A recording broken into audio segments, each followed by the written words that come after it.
The reign of Rex Avarigine II was quite uneventful, presiding over steady progress and development while maintaining his father's seat on the council. There were some plots for a Republican revolt on behalf of Caridi agitators, but they were intercepted by the court spymaster and the malcontents put to death. So, instead of a recounting of such meager events as the construction of new city walls or the expansion of the road network, here will be recounted how Imperial Rome was run during the 13th century, claimed by many to be the height of their power. It is known that Rome, long in its past, was a republic, much like Avarignia was for a time, but became an empire during the Great Dark Age at some point in the 3rd century, under the first emperor of the Flavianus dynasty, Sebastian Flavianus. Now, under the Andenid dynasty since the 11th century, they perfected the art of empire building and contended with the maintenance of such a realm. Beginning with the imperator himself, the Senate selects a member of the imperial family to succeed each given imperator, typically one of the prior imperator's children. A council of Flamen give the heir the blessing of the gods, in order that the dynasty may retain the approval of these gods, called the Mandatum Coli, translated as the Heavenly Mandate. This stemmed from the Hellenic belief in this era that births were not random, and that if a child were born to noble blood, then they were chosen by the gods to rule. If they were a bad ruler, or the empire suffered unduly beneath them, then it was considered that the gods had chosen someone else to rule. This belief became ingrained with the ascension of the Andenid dynasty, which had to legitimize itself after overthrowing the Flavianus dynasty in a civil war. The Andenid dynasty proved to be a dynasty of reformers as well, drawn mostly from their own experience. Remembering how they were able to overthrow the Flavianus dynasty by way of their power base in Germania, they broke up their vassal states into ever more minuscule and complex titles, awarding the largest ones only to their most loyal allies. Remembering how difficult commerce was under the Flavianus dynasty, they enacted a standard system of weights and measures, as well as universally accepted coinage. Finally, and perhaps most importantly, they remembered that the Flavianus dynasty was marked by tyranny and legalism, the Andenids thus replacing this system of direct despotism with an impressive administrative feat, the establishment of the Odiosus Principes, translated literally as the boring princes. This was a colloquial term for the sprawling, interconnected bureaucracy which handled nearly every aspect of governance not directly related to the imperator himself. There were thousands of tax collection offices, thousands of regional and city-level metropolitan governors, thousands of scholars and specialists, thousands of land surveyors and construction offices, so on and so forth up the chain to a council of 6 imperial advisors. It was considered a great honor to become one of the Odiosus Principes, and furthermore it was a vehicle for social advancement available to any free Roman citizen, regardless of status or station.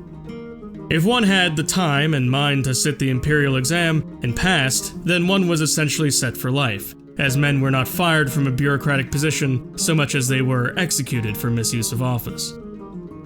One significant branch of the Odiosus Principes was the Magister Inventio, which oversaw technological development in all forms of innovation. And here is where one of the major issues of the Roman system cropped up. The Andenid dynasty came to power thanks in part to a new invention, stirrups, which they equipped their cavalry with, allowing them to outmaneuver their foes. Following the model of their governance, they sought to suppress innovation, and had succeeded through the Magister Inventio.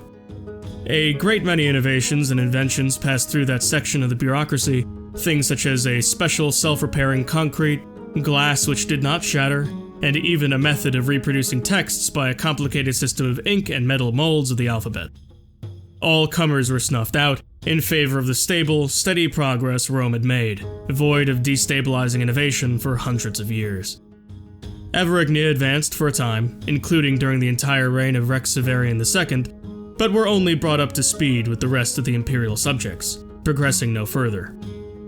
Rex Avarigine died in 1300 at the age of 74, and his son, Rex Avarigine III Indicitus de Roma, ascended to the throne. And with this, as though all of a sudden, the dove of peace seemed to drop out of the sky, dead as a stone. In March of 1300, Khan Jochi took his father's seat, and plagued by some disorder of the lungs, sought to be baptized in the waters which Yeshua himself was baptized.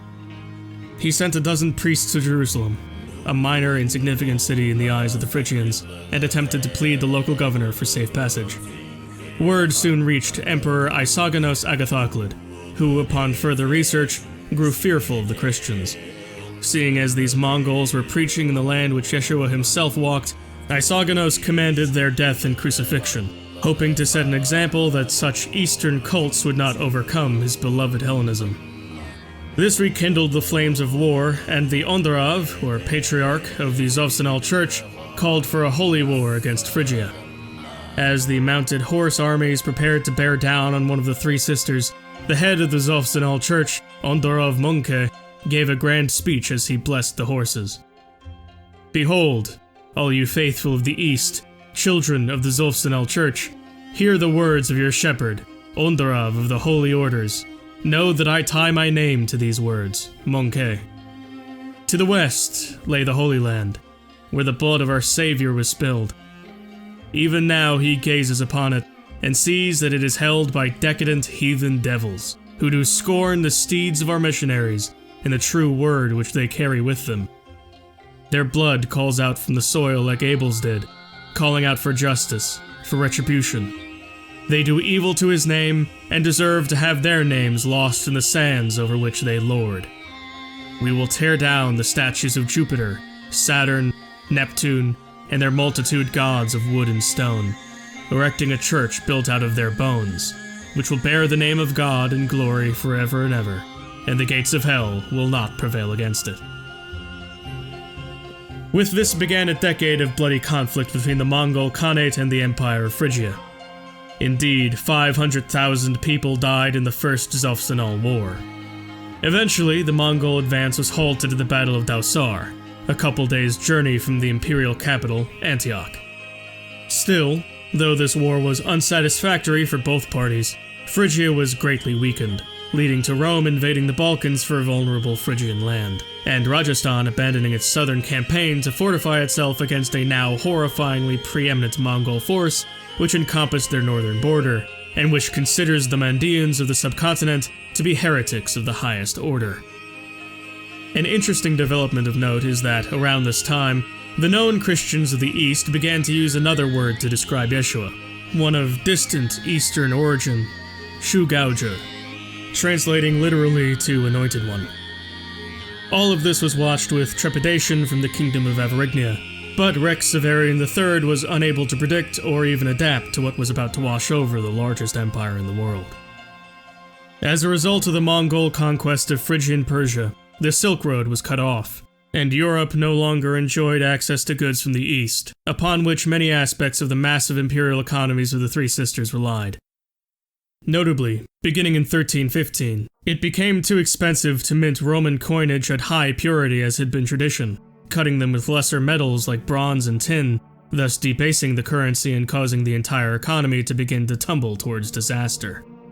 As prices rose to account for the decreased value of Roman currency, people's incomes did not increase, not helped by the influx of slaves which did much of Roman labor in this period, meaning there was little work left for most average Romans.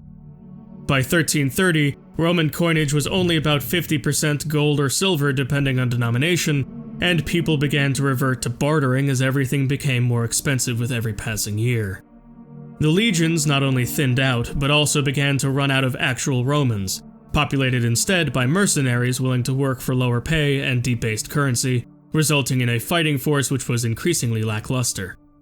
Certain jobs, which people began to abandon en masse, were made both mandatory and hereditary, ensuring these functions were served under pain of death, bringing about a new class of people who were paid for their work, but nonetheless tied to the land, the serfs. This was coupled with slave revolts, for the most part in Avarignia, where they passed through for castration and sale from the far reaches of the empire, be it Africa or Scandinavia, or even prisoners of war from places like Phrygia or the Mongol Khanate. These slave revolts were put down each and every time, though one was successful in Africa itself, resulting in the Kingdom of Toro breaking away and carrying out a horrifying slaughter of Romans, slave owner and regular citizen alike. The region was awash with blood for years before it became a functional despotate, comprised of former Greek, African, Arab, and Nordic slaves.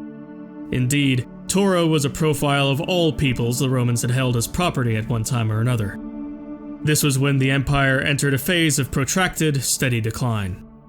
The Mongols would launch regular invasions of Roman territory, resulting in constant pressure leveled against the empire, and over time, that pressure resulted in dissolution, beginning in its territories furthest afield. Toro paved the way for neighboring African polities to break away, and they did so from 1330 to 1360 until Rome held only marginal territories in North Africa. Regardless, the mark that Rome left in North Africa was undeniable.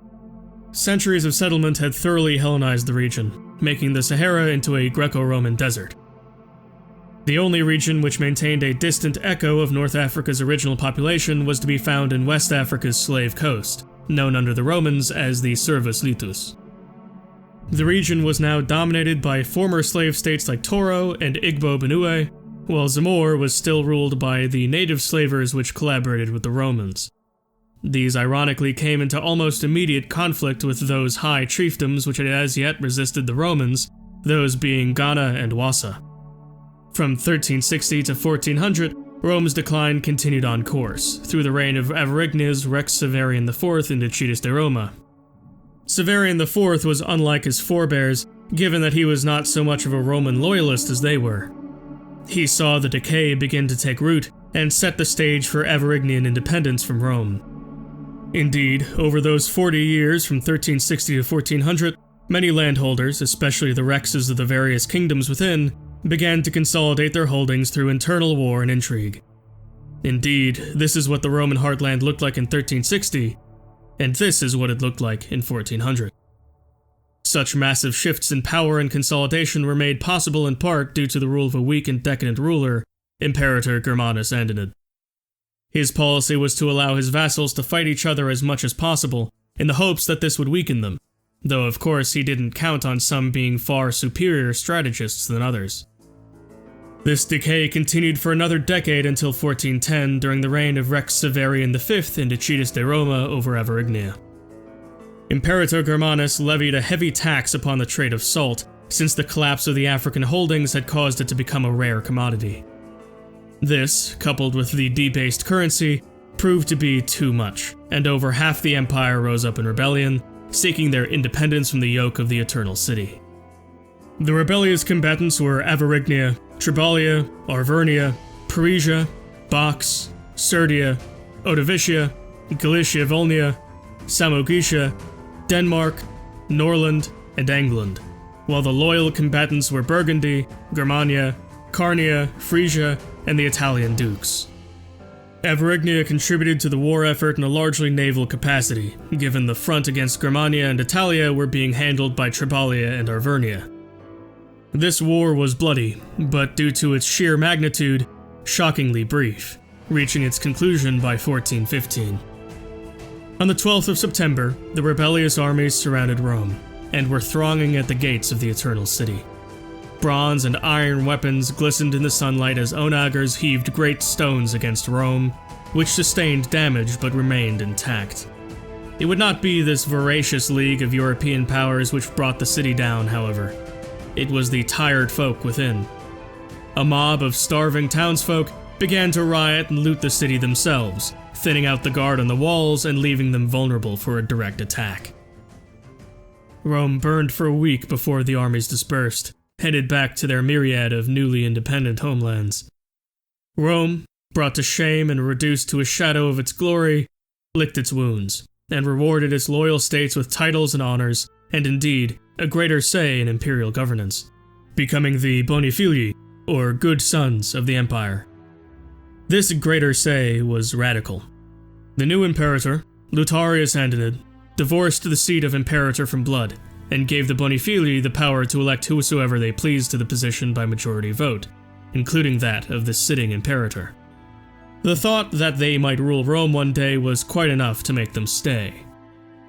And so, with the death of Rome's hollow senate, Europe's new order was established, with the various kingdoms rebuilding themselves in isolation, wanting nothing more to do with one another, as they had been forced to interact during the days of the empire. The wanton exclaves were negotiated over time, but would one day prove to be nothing more than spark points for war. The Roman exclaves were steeped in blood, clinging to life by the skin of their teeth, totally cut off from the imperial heartland and beset on all sides by hostile powers. Be they the Mongols of the east or the Tribalians of the west, this pressure would warp the once cocky, self-aggrandizing Rome into a bitter, paranoid confederation of states which became less Roman by the day, kept afloat on the backs of slaves and mercenary bands.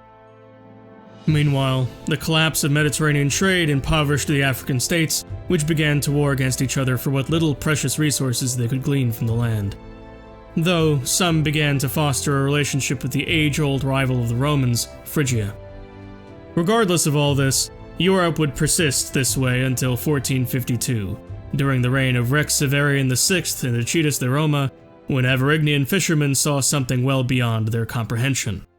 A great fleet of huge, lavishly decorated ships, bedecked with flowing banners of red, green, yellow, and blue fluttering in the breeze. These sailors beheld a gigantic portrait ornately painted upon the mainsail. That of the shoe gouger, wreathed in glory, right hand raised in benediction.